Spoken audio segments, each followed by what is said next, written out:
오늘도 살아계신 주님께서 우리와 함께 계심을 믿으시면 큰 소리로 아멘 하시죠.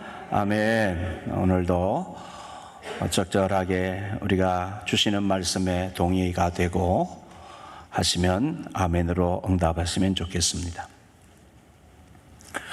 우리 많은 그리스도인들의 그 신앙생활 중에 신앙의 믿는 도리, 이 믿음의 내용, 우리가 뭘 믿는지에 대한 이 내용에 대해서 좀 더 자세히 알고 믿음의 체계를 분명하게 하고 사는 분들이 일반적으로 그리 많지가 않아요. 그러니까 신앙의 부실은 우리의 삶이 어그러지고 하나님의 뜻과는 별 상관없는 우리가 이상하게 만들어 놓은 신앙생활을 하게 되어질 위험이 있어요. 내가 믿고 싶은 하나님, 제가 잘못하면 그게 이제 자기가 만든 하나님, 자기 만든 종교 이렇게 되어지는 거예요. 그래서 우리 믿는 내용을 잘 알아야 돼요.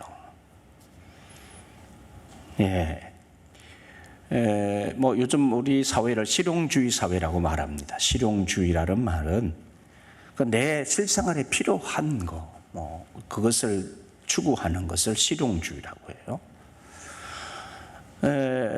요즘 유튜브도 전에는 개인 이렇게 방송하고 하는 것도 보통 2, 3분 하더니만 요즘은 15초짜리, 20초짜리 짧은 영상을 가지고 막 올려 이제 놓아요. 왜냐하면 사람들이 날 눈으로 보고 귀로 듣는 것에 익숙해가지고 책도 안 보고 책 보고 생각하는 걸 싫어하는 거야. 그러니까 삶이 그냥 너무 얕아. 그래서 영상도 20초짜리 이렇게 만들어가지고 그것 보는 걸 좋아한다는 거야. 그러니 웨슬리가 2시간 반 예배를 드리고 설교를 1시간 반 말씀을 이 설교 표준 설교를 하니 이 설교를 지금 2번, 3번 나누어서 저는 하고 있는데 여러분들은 다 하품하죠. 그냥 꺽꺽대고 지루해하고 막 난리를 치고 이제 이런 상황이 되어지는 거예요. 그런데 이게 우리 생활에 이게 실제 필요가 없다 이런 생각을 하는 거죠. 설교도 좀 실용적으로 해주세요. 우리의 생활에 필요한 설교 해주세요. 아니 이게 필요하다니까요. 예? 이게 중요하다니까요. 이게 이 신앙의 내용이 바로 돼야 우리의 삶이 바로 되고 우리가 정말 아름다운 삶을 살게 되어지고 하나님과의 관계가 바로 되어지고 복된 삶이 되어진다니까요. 그러니까 하품하지 말고 이 설교를 실용적이 아니라고 생각하지 마시고 이 설교가 실용적이에요. 실용적이 아니라고 생각하는데 실용적이니까 잘 들으시라고요. 네? 제발 좀. 맨날 웃기게 하는 얘기는 그것만이 좋은 설교가 아니라. 자, 그 중요한 것 중에 하나가 우리가 믿는 내용 중에 하나가 여러분 바로 우리 그리스도인들에게 주어지는 특권이 있어요. 하나님의 자녀, 하나님으로부터 거듭난 자의 하늘로부터 태어난 자, 영으로 거듭난 자인 우리에게 주어지는 특권이 있어요. 웨슬리는 그의 표준 설교에서 그래서 하나님께로부터 난 자들의 특권이란 제목으로 말씀을 전했습니다. 자, 하나님께로부터 난 자들의 특권. 오늘 이 제목으로 두 번째 말씀 전하죠. 자, 이 설교의 내용에는 8가지 주제어가 들어있어요. 다시 한번 확인합니다. 칭의와 신성의 차이 말씀드렸습니다. 우리를 하나님이 죄 가운데서 깨끗하게 하셨다, 의롭다고 여기시는 것을 칭의. 그 다음에 그 거듭난 것의 차이에 대해서 말씀드렸고요. 칭의와 신생을 구별하는 칭의와 신생을 구별하는 이유, 이거 말씀드렸고요. 하나님께로부터 난 자라는 표현의 의미에 대해서도 지난 시간에 말씀을 드렸고요. 자, 그 다음에 하나님께로부터 태어나기 전과 후의 차이에 대해서도 말씀드렸고요. 자, 하나님께로부터 난 자가 죄를 범하지 않는 이유, 여기에부터 오늘 또 말씀을 나눌 겁니다. 이 이유로, 그 다음에 하나님께로부터 난 자가 또 죄를 범하는 이유, 은혜에서 죄로 이행되는 과정, 영혼 속에서 하나님의 삶이 일으키는 일, 영적 예배, 이런 주제가 이 설교 가운데 담겨 있어요. 하나님께로부터, 그리고 영으로부터 태어난 후에는 그 존재 방식이 분명하게 변한다고 했습니다. 다시 한번 정리를 합니다. 지난 설교에서. 여러분, 하나님께로부터 그리고 영으로부터 태어난 후에, 거듭났죠, 신생. 태어난 후에 우리 존재 방식이 어떻게, 얼마나 변하는 것일까요? 웨슬리는 대답합니다. 온 영혼이 이제 하나님을 느낍니다. 그리고 하나님을 말할 수 있게 됩니다. 여기 여러분, 예수 모르고 거듭나지 않은 사람들, 하늘로부터 영적으로 다시 태어나지 않은 사람들은 하나님을 못 느껴요. 하나님을 말하지 않아요. 그런데 거듭난 사람, 하늘로부터 태어난 사람은 하나님을 느낀다니까요. 여러분, 하나님 느끼십니까? 못 느끼십니까? 하나님을 느끼고 하나님을 이야기해요. 그래서 그게 대해서 웨슬리는 시편 139편 5절 다윗의 예를 들어서 설명합니다. 주께서는 나를 앞뒤로 둘러싸 주시고, 느낀다는 거죠. 주께서는 앞뒤로, 내 존재 앞뒤로 내 생활 가운데서 나를 둘러싸신다. 하나님의 나와 함께 하심과 보호하시는 것. 그래서 주님이 내게 손을 얹으셨습니다. 개역성경에는 안수하셨습니다라고 이 다윗의 하나님에 대한 고백을 예를 들었어요. 그러니까 위로부터 거듭난 자, 하나님의 자녀가 된 사람들은 그렇게 하나님을 느낀다니까요. 어제 신방 중에 한 가정에서 이별되면서 삶을 나누고 하는데, 우리 성도님 한 분이 그래요. 제가 산에 갔는데 이렇게 산에서 이게 폭포가 떨어지고 하는데, 하나님이 그냥 너무 아름답게 하나님 느껴져서 본인이 찬송을 선곡하라고 했더니만 이 찬송을 선곡해서 나누는 거예요. 찬송을 부르는데, 이 찬송을 좋아하는데, 좋아하는 찬송을 거기 가서 하나님이 느껴져서 너무 아름다워서 이렇게 불렀다는 거 아니에요. 주 하나님 지으신, 이거 아닌데? 이 찬송이 아니에요. 주 하나님 맞나? 맞아요? 맞죠? 맞죠? 예? 맞아. 내가 착각해서. 이 찬송 맞아. 한번 불러볼까요? 주 하나님 지으신 모든 세계 내 마음속에 그리워 볼 때 하늘의 별 울려 퍼지는 내 성 우주의 찬내. 그만 거기까지. 이 찬송을 하셨다는 거예요. 저도 좋아하는 찬송이기 때문에. 그래서 제가 고백했죠. 저는 저 성지순례 아주 오래전에 가면서 유럽을 둘러가는데 거기서 알람블론 궁전에 갔는데 거기 앞에 이렇게 무대가 있는데 홈이 이렇게 파져 있는데 둥글게 거기서 저쪽으로 회랑이 있는데 사람들이 이렇게 무대에 같이 돼 있는데 관광객들이 여기 많이 다녀요. 제가 이 찬송을 불렀다는 거 아니에요. 거기서 여기서 부르면 이게 마이크야. 옛날에 것이 여기 뚫려 있는 하수구처럼 뚫려 있는데 거기 서면은 거기서 소리가 저 뒤로 가서 울리는 거예요. 잘 해놨더라고. 어떻게 그렇게 해놨지? 제가 이 찬송을 불렀지만 거기 관광객들이 브라보 하고 다 이 찬송을 세계 사람들이 다 아니까 하나님을 느낀다니까요. 그런데 이 하늘부터 다시 태어나지 않은 하나님의 자녀가 안 된 사람은 하나님을 못 느껴요. 그리고 하나님을 이렇게 말하지 않아요. 근데 우리는 하나님을 말하잖아요. 하나님을 노래하잖아요. 아멘.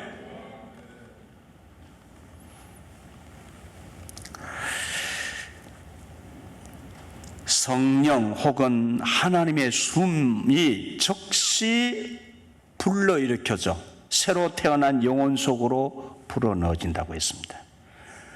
그리고 하나님께로부터 온 그 동일한 숨이 하나님께로 돌아갑니다.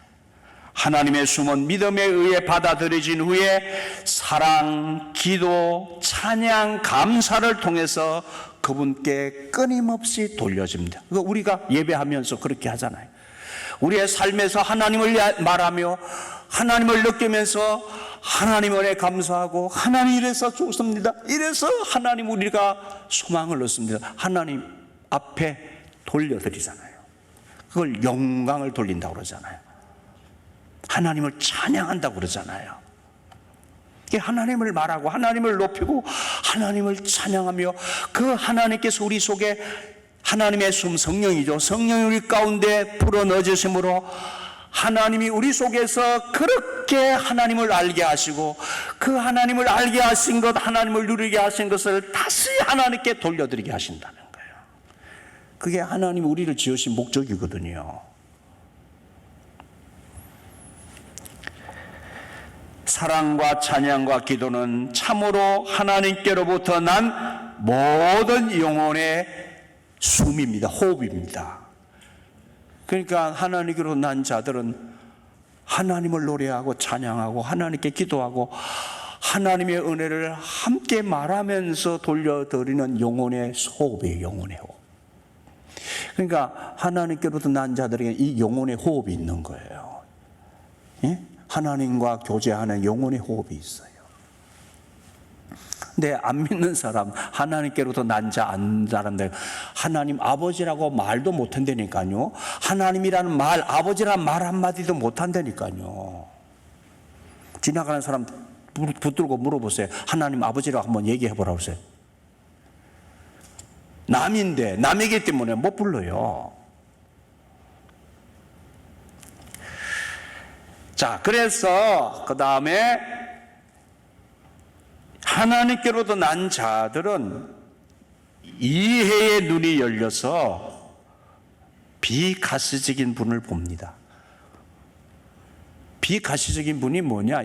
이걸 한문으로 영어 번역을 이렇게 해놨는데 풀어 설명하면 우리가 영적인 이해의 눈이 영안이 열려서 보이지 않는 하나님을 보게 된다 그 말이에요. 하나님이 영이시기 때문에 보이지 않잖아요. 비가시적인 분이잖아요. 근데 우리가 영적인 눈이 열려서 영적인 이해가 열려서 이제 하늘로부터 태어난 자는 보이지 않는 세계, 보이지 않는 하나님을 본다니까요. 영적인 눈으로 보는 거, 영안이라고 그러잖아요. 믿는 자들을 향한 그분의 능력과 사랑의 지극히 크심을 봅니다. 하나님이 죄인인 나에게 얼마나 자비로우신지, 내가 하나님의 사랑하는 그 아들 예수 그리스도를 통해서 이제 하나님과 화해되었음을 보는 거예요. 그래서 우리는 하나님께로 나아가는데 거리낌이 없어요. 하나님과 가까워지게 됐으니까. 그래서 하나님을 아빠, 아버지라고 부른다고요. 아멘. 아멘. 눈이 열려서 하나님 보고 그 다음에 귀가 열려서 하나님의 부르심과 하나님의 음성을 들어요.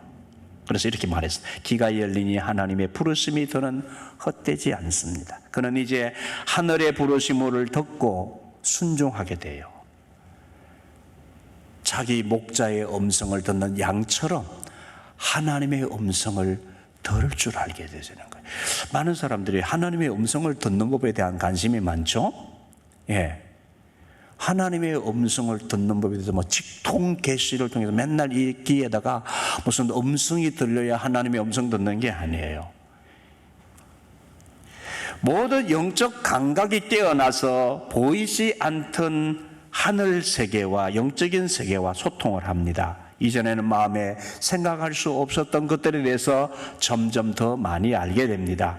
하나님의 평화가 무엇인지, 성령 안에서의 기쁨이 무엇인지, 그리스도 예수를 통해 하나님을 믿는 자들의 마음속에 부어지는 하나님의 사랑이 무엇인지를 아는 거예요. 그게 음성이에요. 음성, 하나님의 음성.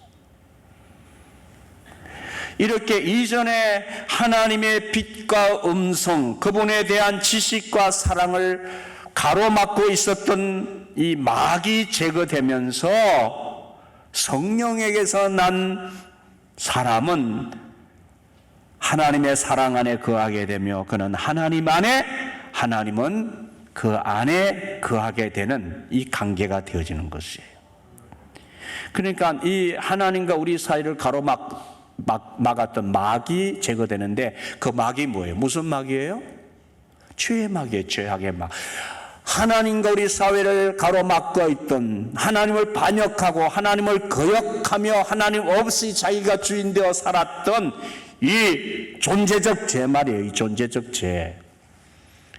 이 죄의 막이 이제 예수 그리스도에 의해서, 우리가 예수를 믿음으로 하나님이 우리를 죄에서 걷어내시고 의롭게 여기시고, 그래서 거듭난 자는 이 죄의 막이 거두어져서 하나님께로 나아가서 하나님과 화목하게 돼서 가까워지게 되어서, 그래서 이제는 하나님의 음성을 들을 줄 아는 거예요. 예? 하나님의 뜻을 분별할 줄 아는 거예요.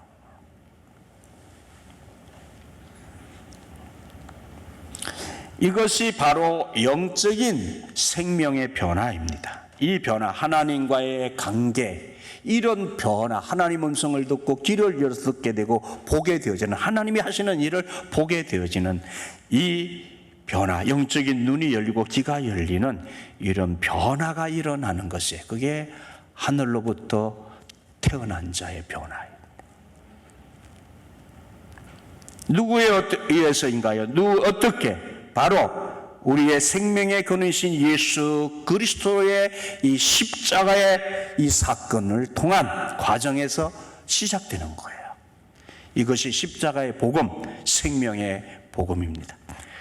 예수 그리스도, 그래서 이 복음을 알아야 우리의 영의 눈이 열리게 되는 거예요. 그래서 예수님께서 이렇게 말씀하시면서 영적 감각을 불러일으키십니다. 영안이 닫힌 사람들을 각성시키시면서 주님께서 초청하십니다. 부르십니다. 요한복음 14장 6절로 7절 다시 한번 확인합니다. 예수께서 이르시되 내가 곧 길이요 진리요 생명이니 나로 말미암지 않고는 아버지께로 올 자가 없느니라. 예수님이 생명의 길이야. 우리의 영안이 열리는, 죄 가운데서 하나님께로 나아가는 우리의 이 죄의 담을 허시는 예수 그리스도. 나로 말미암지 않고는 아버지께로 올 자가 없느니라. 너희가 나를 알았더라면, 이게 중요해요. 생명의 길이신 생명의 예수를 알아야 돼. 이 생명의 예수가 누군지를 모르면 안 되는 거예요. 인간 예수가 아니란 말입니다.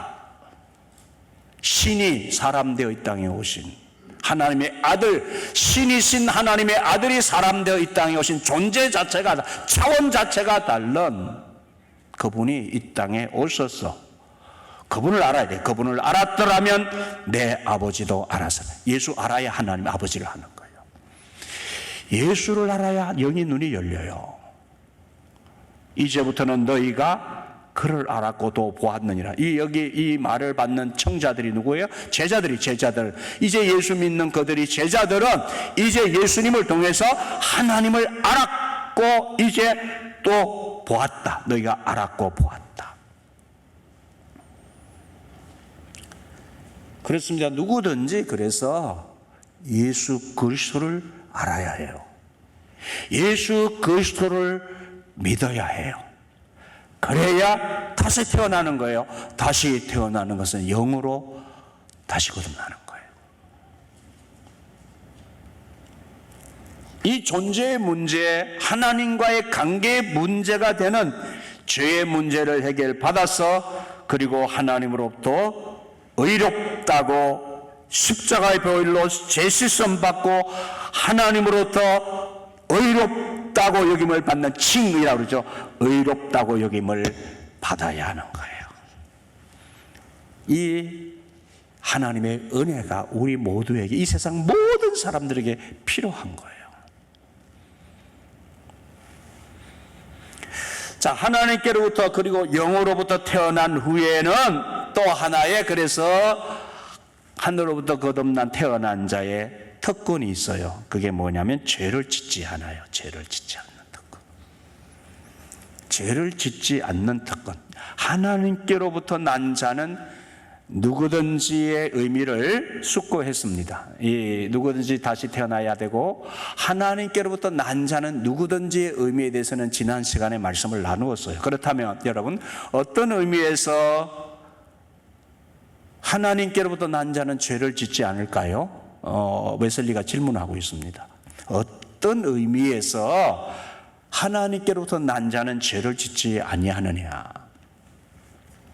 이미 말씀을 우리가 나눈 것처럼 하나님께로부터 난 자, 즉 끊임없이 자신의 영혼 속에 불어오는 하나님의 생명의 숨, 그분의 은혜로운 감화력을 받아들이면서 지속적으로 그것을 되돌려 드리는 자, 방금 설명했죠. 그런 식으로 믿고 사랑하는 자, 자기 영혼에 대한 하나님의 지속적인 행위를 믿음을 통해 감지하고 끝없는 사랑과 찬양과 기도 안에서, 즉 그분의 우리 안에서 행하시는 그 행위에 대한 일종의 영적 응답 안에서, 응답 행위 안에서 자기가 받은 은혜를 되돌려 드리는 자는 그렇게 자신을 지키는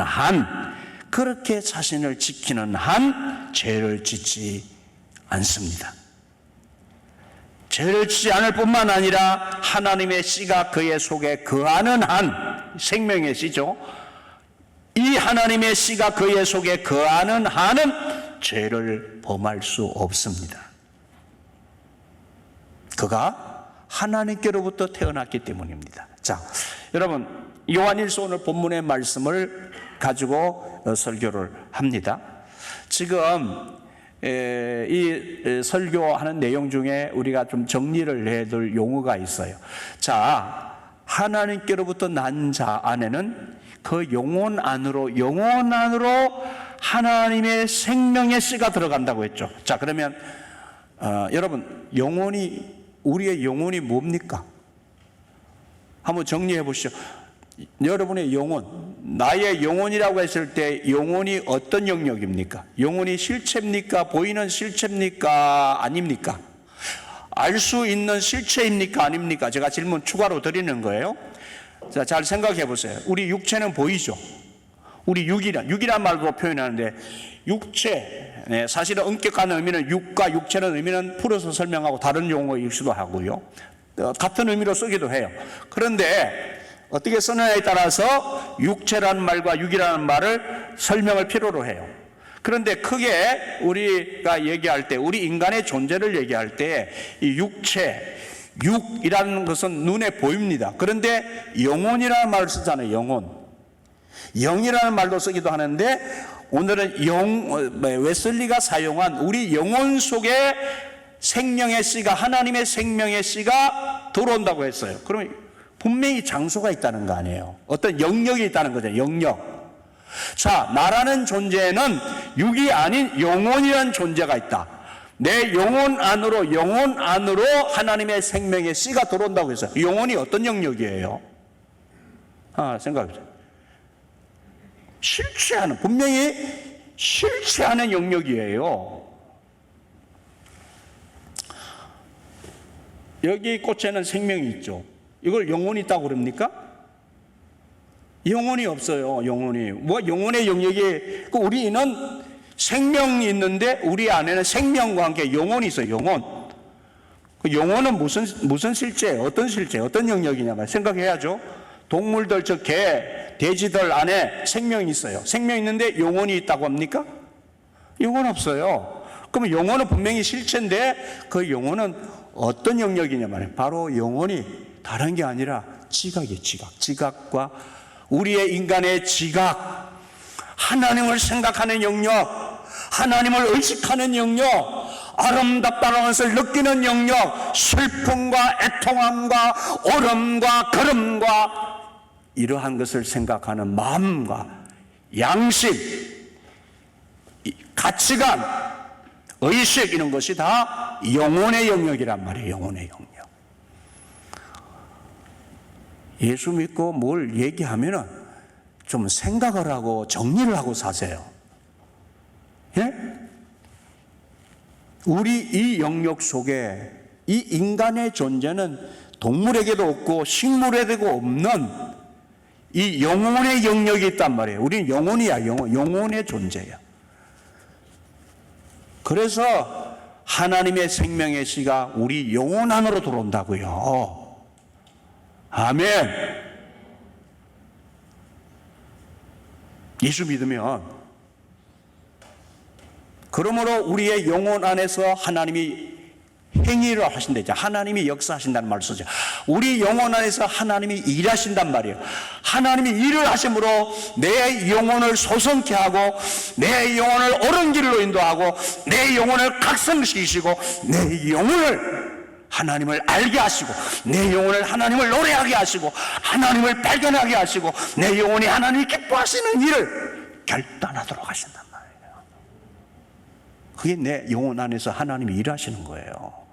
그럼 여러분이 마음과 생각 속에, 여러분의 의식 속에 하나님의 생명이시가 역사하시는 영역을, 이 영역에서 하나님이 일하시고 계시는 것을 여러분이 아셔야 돼요. 아멘. 깨달아지십니까? 그러니까 거듭난 자, 하나님으로부터 태어난 자는 존재가 바뀌는 거예요. 영혼이 바뀌니까 존재가 바뀌죠. 예. 삶이 바뀌게 돼 있어요.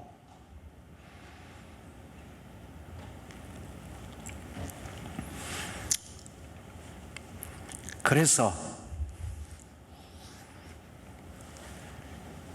웨슬리는 말합니다. 저는 오늘 요한 1서에서 말하는 죄를 단순하고 일반적인 용어의 뜻에 따라 이 죄는 외적인 죄, 악행으로 이해합니다 라고 설명하고 있어요.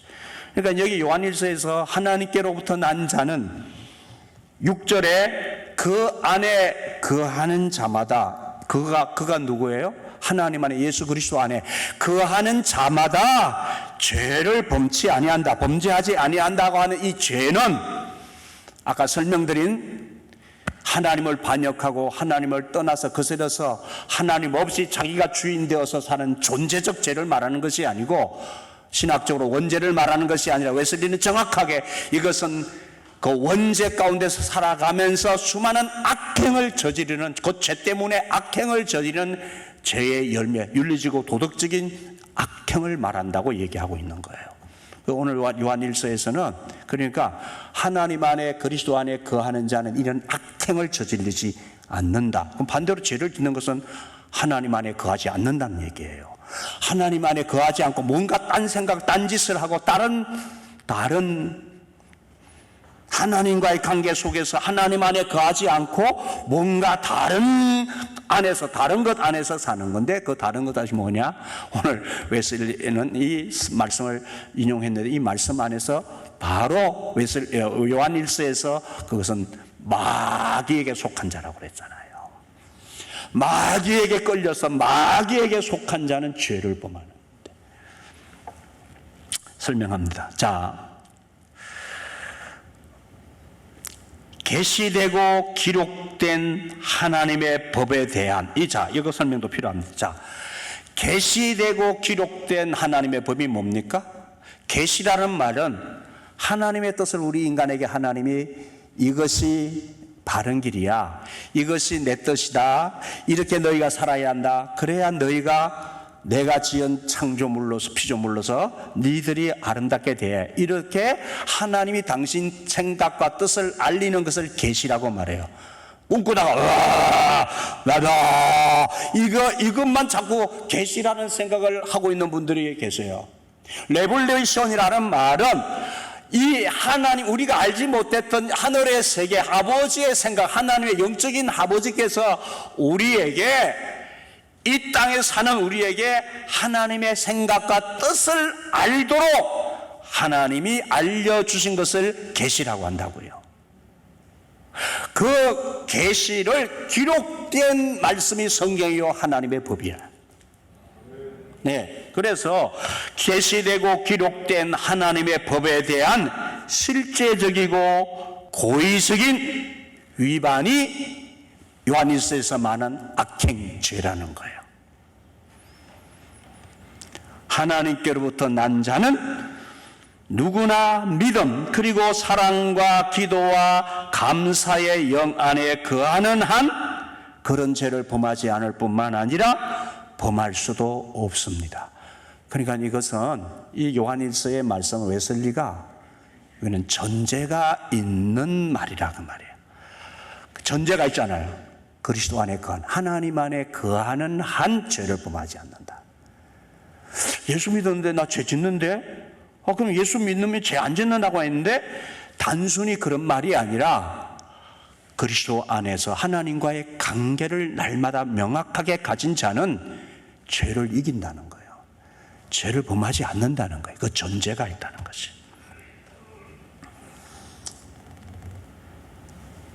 그러나 그래서 하나님의 자녀로 난 자인데도, 믿음을 갖고 사는데도 죄를, 그것도 엄청난 외적인 죄를 범할 수 있습니다. 있을 뿐만 아니라 실제로 범한 경우도 있습니다. 성경의 예를 들어서, 아니 성경의 예를 하더라도 무수히 많은 우리의 삶의, 그리스도인들의 삶의 현장에서 얼마든지 볼 수 있어요. 여러분, 예수 믿는 사람들도 죄 얼마나 많이 짓습니까? 악행들을 얼마나 많이 합니까? 하죠? 그러면 그것이 예수를 믿으면 죄 안 짓는다고 하는 말이 아니라 예수를 믿어도 하나님 안에, 예수 그리스도 안에 거하는 것과는 달라. 그러니까 예수를 믿는데도 하나님 알고 하나님을 사랑합니다. 사랑하는데도 하나님과 하나님 안에 거하지 않는 거야.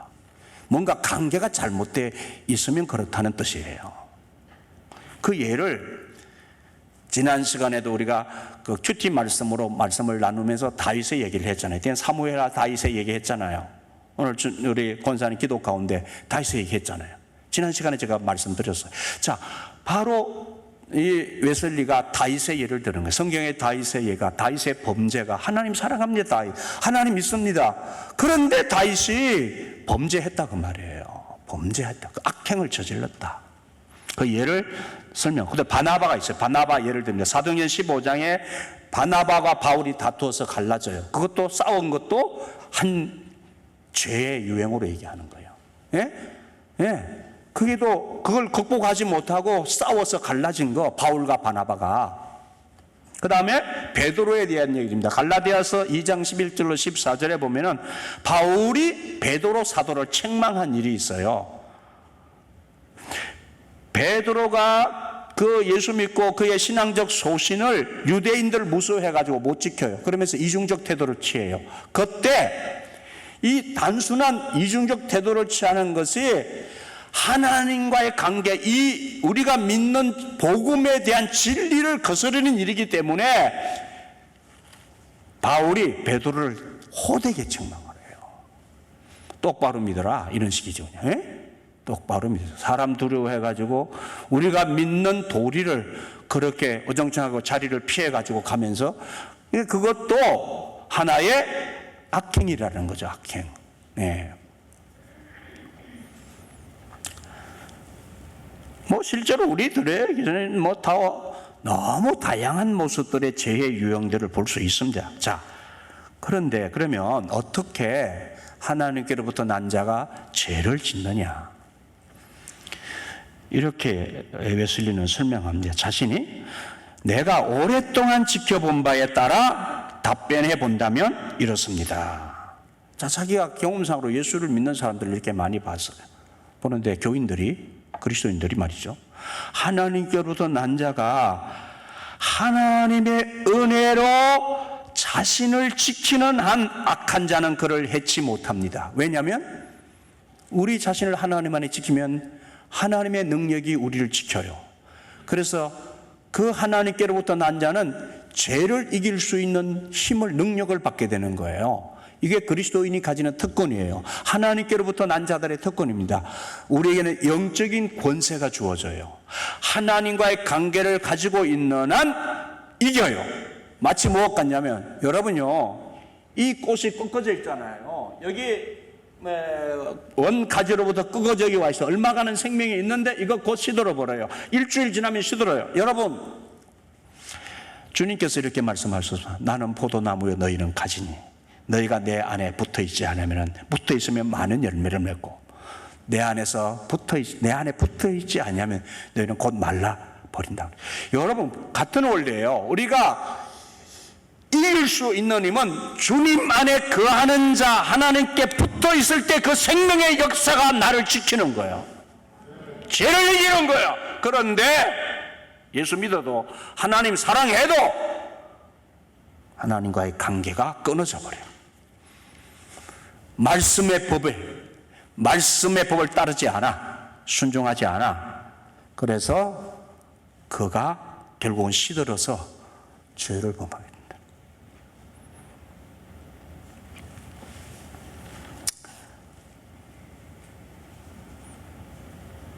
그가 자신을 지키지 못하고 믿음 안에 살지 않으면 실로 다른 사람처럼 죄를 지을 수 있습니다. 하나님의 은혜가 충분히 주어졌는데도 그 은혜로 자신을 지키지 못하는 것입니다. 한 걸음씩 멀어져 간 것입니다. 1차적으로는 속에 있는 하나님의 은사를 다시 분리하게 하지 않고, 깨어서 기도하지 않고, 위에서 부르신 부름의 상을 위하여 달려가지 않고 소극적이고 내적인 죄 속으로 떨어졌습니다. 그 다음에는 마음을 사악한 것에 내주고 기대고 악한 욕망이나 기질에 굴복하는 적극적인 내적인 죄에 떨어졌습니다. 그런 후 믿음을 잃게 되고, 순서가 있어요. 그런 후 믿음을 잃게 되고, 용서하시는 하나님을 시야에서 놓쳤으며 그 결과 하나님에 대한 사랑을 잃었습니다.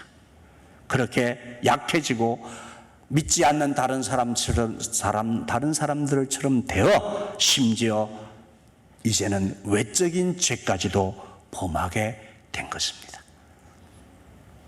구체적인 사례가 다윗이라고 설명합니다. 다윗은 하나님께로부터 났고 믿음으로 그분을 보았으며 진심으로 하나님을 사랑했습니다. 그러나 악의 씨앗인 타락한 인간의 본성이 마음에 여전히 남아 있었습니다. 다윗은 자기 왕궁 옥상을 거닐다가 바세바를 보았습니다. 그는 유혹을 느꼈고 악한 생각에 사로잡혔습니다. 하나님의 영이 그 순간 다윗에게 경고했습니다. 그러나 그는 어느 정도 그런 사악한 생각에 자신을 맡기면서 유혹이 그를 압도하기 시작했습니다. 그의 영은 더럽혀졌습니다. 여전히 하나님을 보기는 하지만 그분의 모습이 전과 같지 않게, 하나님의 모습이 자기 자신에게, 다윗의 모습이 자기 전과 같지 않게 희미해져 갑니다. 여전히 하나님을 사랑하지만 그 사랑의 힘과 열정이 전과 같지 않습니다. 그의 영은 슬픔에 잠겼고 하나님은 그를 다시 질책하셨습니다. 그분의 음성은 약해졌지만 여전히 속삭이 있습니다. 여러분, 죄가 문 앞에 이렇게 딱 오고 유혹하면요, 하나님이 성령을 통해서 역사하신다고 그랬죠. 우리 안에 역사하신다고요. 하나님이 생명의 영이 우리 영혼에 거하시면서 일하신다고 그랬잖아요. 아까 설명했습니다. 일하시면서 경고하시는 거. 너 그거 나쁜 짓인데, 너 속에 역사하는 너희가 니를 유혹하는 마귀야, 마귀. 이거 알려주신다는 거예요. 경고하신다는 거예요. 너 그 죄를 취하면 너 그 결과가 엄중하다는 것도 하나님 다 알리시다는 거예요, 다윗에게.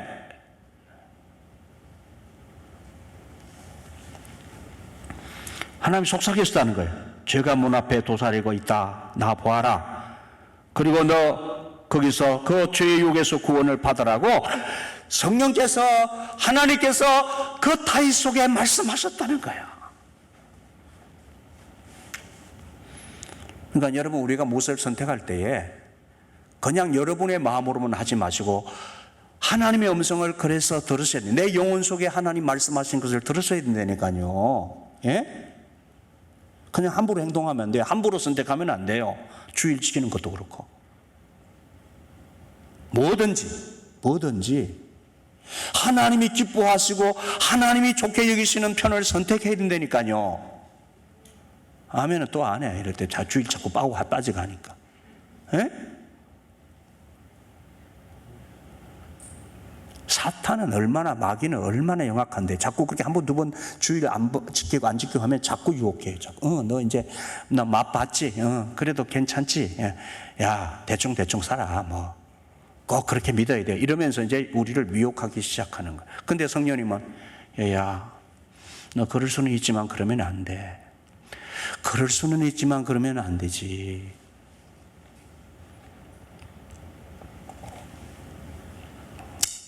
다윗은 들으려고 하지 않았습니다. 그리고 하나님이 아니라 금지된 대상을 봅니다. 하나님의 말씀이 아니야. 다른 유혹을 보는 거예요. 다른 것을 보는 거예요.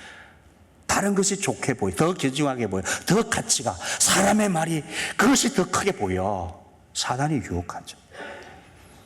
자연의 본성이 은혜를 누르고 그 영혼 속에 인간 욕망을 발화시킵니다. 마음의 눈이 닫히니 하나님이 그의 시야에 자취를 감추기 시작했습니다. 무서운 거죠. 이제 하나님의 법도, 하나님의 은혜와 사랑도 희미해집니다. 그 욕정의 욕망만이 그를 감싸고 휘감게 되어집니다. 내가 하고 싶은 대로 이제 하는 거죠. 내가 하고 싶은 대로. 하나님이 허락하신 그분과의 초자연적 교제, 그리고 하나님에 대한 사랑이 모두 끝이 났습니다. 이제 그는 군마처럼 전장으로 돌진했고 그게 죄인 줄 알면서도 이 외적 죄를 범했습니다. 그러니까 우리가 하나님의 자녀서 구원받고 믿음으로 산다고 해도 우리는 늘 조심해야 되는 거예요. 내가 지금 하나님께 불순종하고 사는 게 뭔지. 이 관계가, 하나님과의 관계가 자꾸 문제가 되는 걸 말하는 거예요. 기도가 끊어져 있는데도 각성하지 못하고 여전히 그 속에 여러분 하나님과의 그 관계가 부실해지고 있다면 위험신호인 줄 아세요. 깨어있어라. 깨어라. 틈을 주지 마라. 마귀에게. 그래서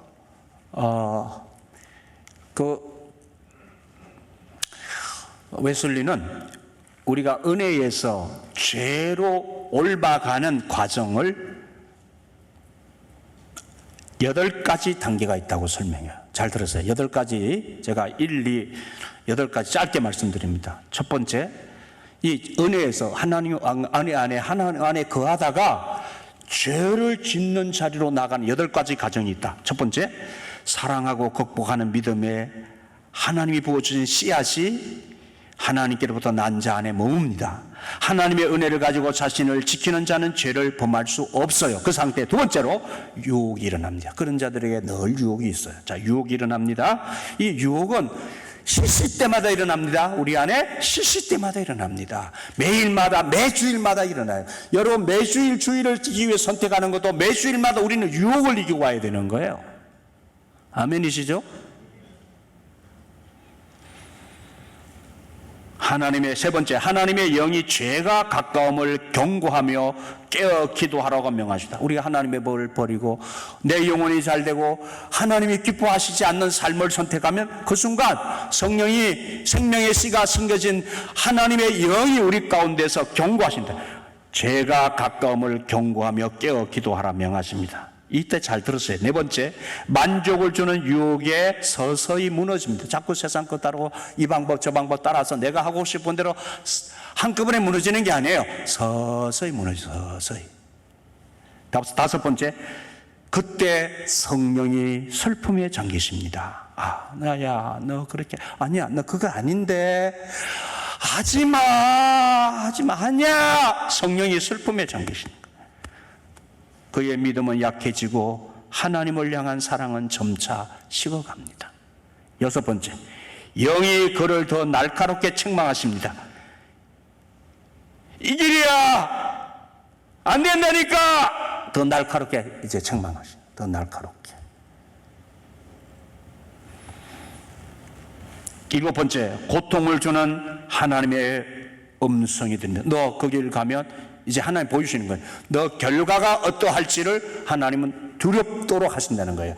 그때 두려움이 생기는 거예요. 여러분, 두려움이 생기면 심각한 위기의 순간인 것을 아시기 바랍니다.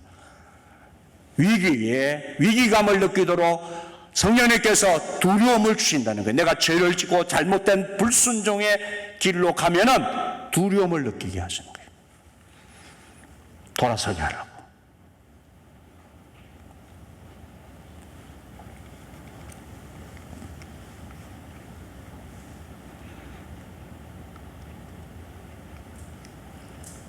고통을 주는 하나님의 음성을 외면해요. 이제 이게 그 두려움, 고통의 결과를 알려주는데도 불구하고 하나님의 이 음성을 외면하고 즐거움을 주는 유혹자의 음성에 솔깃합니다. 마지막 여덟 번째로, 영혼 속에 악한 욕망이 생기고 마침내 믿음과 사랑이 사라집니다. 주님의 능력이 떠나고 그런 외적인 죄를 범하게 됩니다. 이렇게 설명했습니다. 자, 여러분 점검하세요.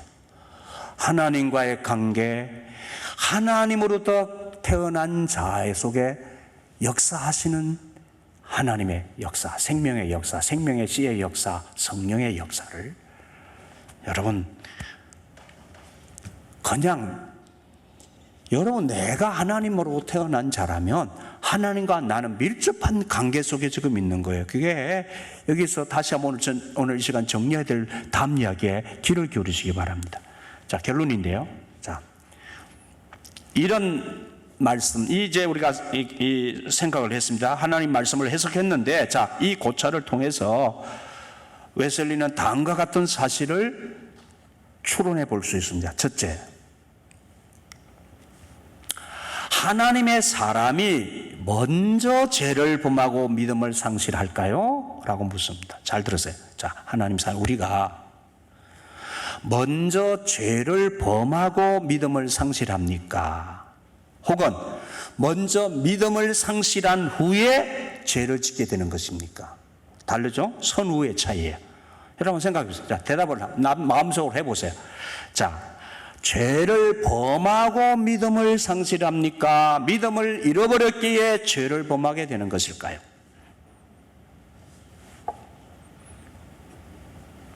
네. 잠깐 생각하셨어요? 자, 웨슬리가 바로 대답합니다. 적어도 어떤 태만의 죄, 게으름이나 무책임함이나 미워하는 마음, 시기하는 마음, 불평하고 원망하는 마음, 그런 거 다 내적인 죄죠. 그렇죠? 우리 마음속에서 생기는 내적인 죄입니다. 주님이 말씀하셨죠. 우리가 외적인 죄를 짓기 전에 이미 마음의 동기에 죄가 있다고 그랬어요. 간음하는 자는 이미 마음에 간음하 있다는 마음에 이미 동기에 죄가 있는 거예요. 그러니까 내가 태만해지는 거, 나태해지고 하나님의 법을 따르기 싫어하는 거, 또 여러분 안에 사람을 미워하고 시기하고 불평하고 원망하고 하는 이런 내적인 죄는 필연적으로 믿음의 상실에 앞서서 나타납니다. 라고 했어요. 위기라는 거죠. 그러니까 믿음을 잃어버린 위기가 먼저 온다. 어디에? 내 마음에 죄 가운데, 내 마음에. 여러분, 그러니까 여러분이 믿음을 잃어버리기 직전의 현상이, 자, 깨어야 됩니다. 직전에 나태함 같은, 불평 같은, 미움 같은 이런 것들이 내 안에 자리 잡기 시작한다는 거예요. 그걸 떨쳐내지 않아 자리 잡기 시작해, 내 마음에. 그러나 외적인 범죄, 저 외적 범죄는 이게 이제 실행에 옮기는 거죠. 살인, 간음, 이렇게 이제 싸움, 다툼, 이런 것이 이제 실행으로 나타나는 외적인 범죄는 반드시 믿음의 상실이 선행됩니다.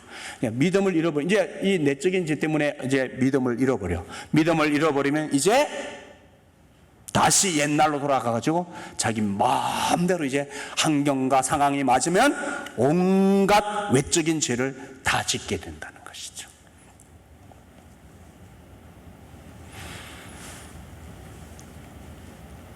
그러니까 웨슬리가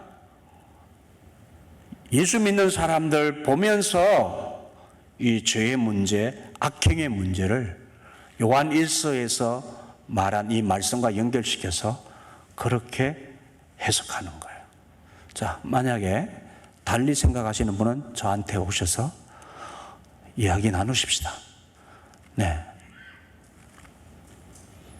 웨슬리가 그렇게 설교했어요, 웨슬리.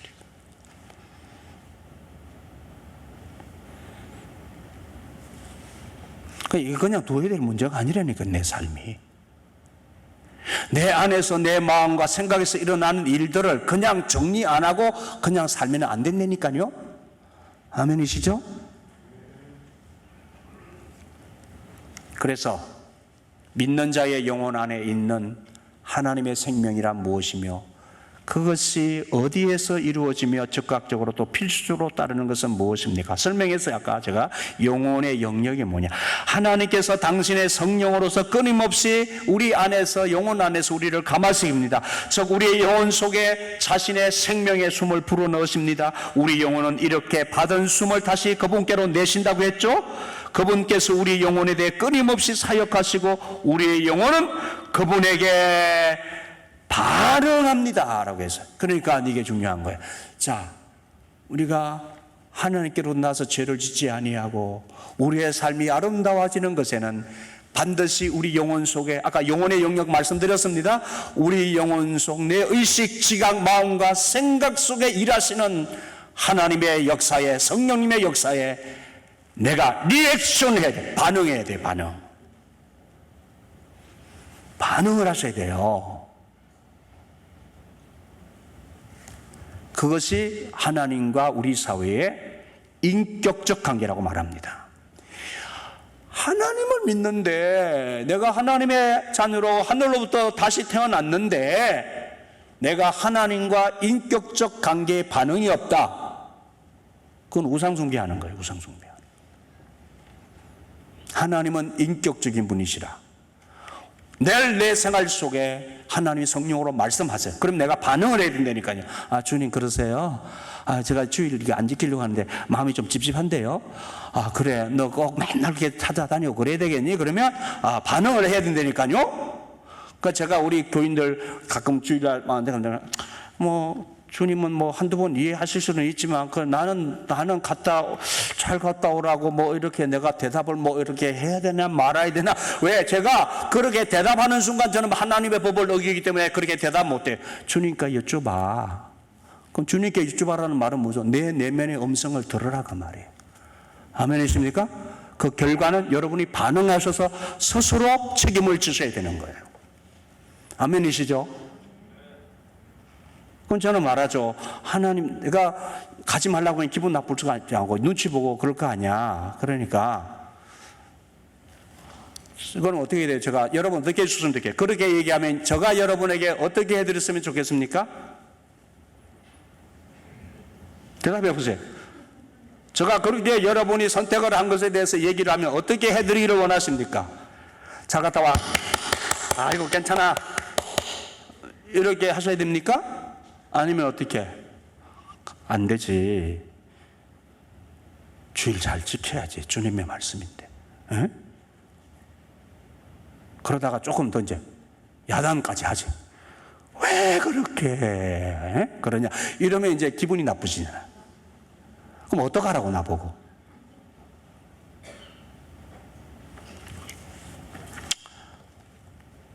그러니까 제가 말하는 것 이전에 여러분 각자가 성령의 음성을 듣고 반응하셔야 돼요. 아멘이시죠? 웨슬리가 이 설교하고 있는 거 있어요. 반응해라. 그러니까 올바로 반응하라 그 말이죠. 올바로 반응해라.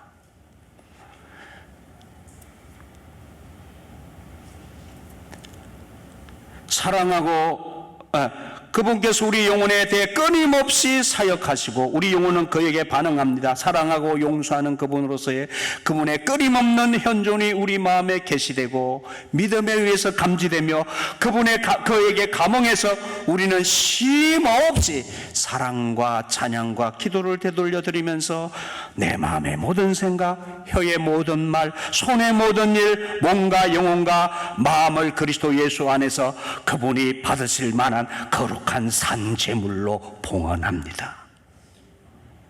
그래서 세 번째, 우리 영혼 안에 하나님의 생명이 유지되기 위해서, 내 영혼이 살되기 위해서, 내가 하나님의 능력 안에 거하는 아름다운 삶이 되기 위해서는 말이에요, 하나님의 생명이 유지되기 위해서는 영혼의 반응이 절대적으로 필요하다고 했어요. 내 영혼의 반응이, 내 자신의 응답이 절대적으로 필요하다. 하나님은 자신의 선함으로 우리를 보호하십니다. 먼저 우리를 사랑하시고 자신을 드러내십니다. 멀리 떨어져 있을 때 우리를 부르시고 우리의 마음에 빛을 비추십니다. 물론 한두 번 거역할 때에 주님은 당장 무슨 벼락을 치시는 분은 아니죠. 지켜보십니다. 조용히 탄식도 하시고 근심도 하신다고 말씀드렸죠. 근심도 하시고 그러면서 알리세요. 책망도 하시고 야야 안 그랬으면 좋겠다. 이렇게 주님은 차근차근 말씀도 하신다니까요. 그러나 그때 우리를 먼저 사랑하신 하나님을 사랑하지 않고 그분의 음성을 듣지 않고 그분에게서 눈을 돌리고 자기 위에 부어주시는 빛을 소중하게 간직하지 않는다면 하나님의 영이 언제까지나 애쓰지는 않을 것입니다. 이걸 우리는 다른 말로 표현하면 어느 순간 내가 하나님의 법을 거스리다가 성령의 음성을 거역하다가 성령이 떠날 수 있다는 거예요. 성령을 멸시지 말고 성령을 소멸치 말라는 말이 그런 뜻이에요.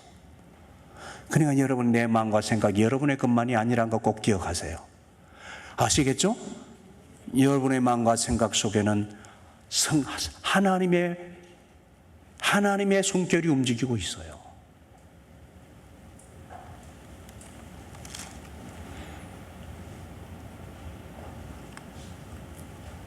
계속해서 불순종하면 하나님의 영이 언제까지나 애쓰지는 않을 것입니다. 인격적인 분이시기 때문에. 하나님을 마음에 두기시라고 하나님과 인격적 교제를 않는 성령님은 내게 계실 필요가 없어 떠나신다는 거예요. 역사하지 않으신다는 거예요. 조심하셔야 됩니다. 하나님은 점점 물러나고 우리를 마음의 흑암에 버려두실 것입니다. 자, 그러니까 신앙생활, 하나님과의 관계는 지속적인 하나님과의 관계입니다. 지속적인 응답입니다. 우리 영혼이 하나님을 향해 숨을 둘러보내지 않으면 그분이 기뻐하실 산제물, 즉 우리의 사랑과 기도와 감사가 그분께 돌려지지 않는다면 그분은 우리 영혼 속으로 계속 숨을 불어넣지는 않으실 것입니다. 웨슬리는 단언하여 설교했습니다. 끝으로 높은 마음을 품지 말고 도리어 두려워하라는 사도의 교훈에서 배우라고 말합니다. 죄를 두려워합시다. 자신을 기만하지 맙시다.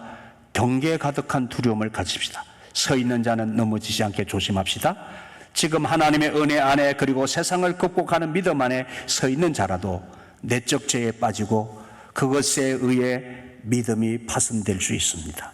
그러면 얼마나 쉽게 외적인 죄가 다시금 그를 지배하겠습니까? 그러니 여러분 하나님의 사람들이요 하나님의 음성을 들을 수 있도록 늘 깨어 있으십시오. 항상 깨어 모든 순간 모든 곳에서 쉼없이 기도하고 여러분의 마음을 그분 앞에 쏟아 놓으십시오. 그렇게 언제나 믿고 언제나 사랑하면 여러분은 결코 죄를 짓지 않을 것입니다. 기도하시죠.